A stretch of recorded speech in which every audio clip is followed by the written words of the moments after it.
Mr. President, Johannes Petra from Austrian National Television. How are you? You once said that you would end the Ukraine war in 24 hours. You later said that sarcastically. Well, of course it was sarcastic. But you've now been in office for 5 months and 5 days.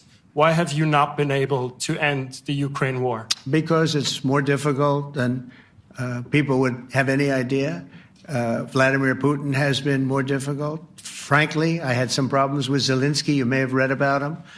And it's been more difficult than other wars. I mean, look, we just ended a war in 12 days that was simmering for 30 years, frankly. We ended Rwanda and the Congo. It's coming to sign the documents. We've already signed basic documents, but they're coming, I think, to the White House on Friday. We ended Serbia was going to go at it. But maybe the most important of all, India and Pakistan.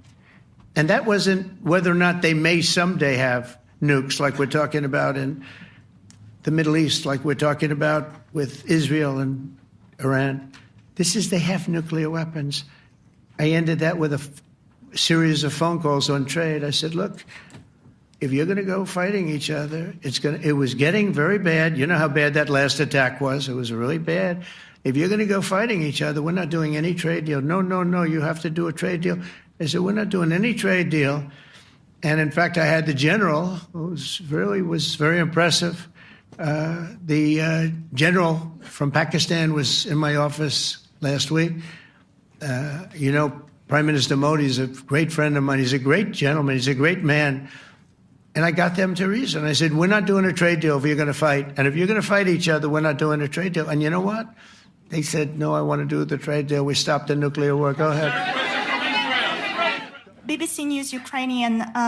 Where are you from? I'm from Ukraine. Oh. So my question to you is whether or not the U.S. is ready to sell anti-air missile systems Patriot to Ukraine. We know that Russia has been pounding Ukraine really heavily right now. Are you living yourself now in Ukraine? My husband is there. Wow. And I can see you it's amazing. And me with the kids, I'm in Warsaw actually, because he wanted me to be. Is your husband a soldier? No? He is. He's there now? Yeah. Wow. That's rough stuff, right? That's tough. And you're living here? In Warsaw. And you're a reporter? I am. Good. So let me just tell you, they do want to have the missiles, okay, as they call them, the Patriots. And we're going to see if we can make some available. You know, they're very hard to get. We need them too. We were supplying them to Israel, and they're very effective, 100% effective. Hard to believe how effective. And they do want that more than any other thing, as you probably know. That's a very good question, and I wish you a lot of luck. I mean, I can see it's very upsetting to you. So say hello to your husband, okay? Thank you.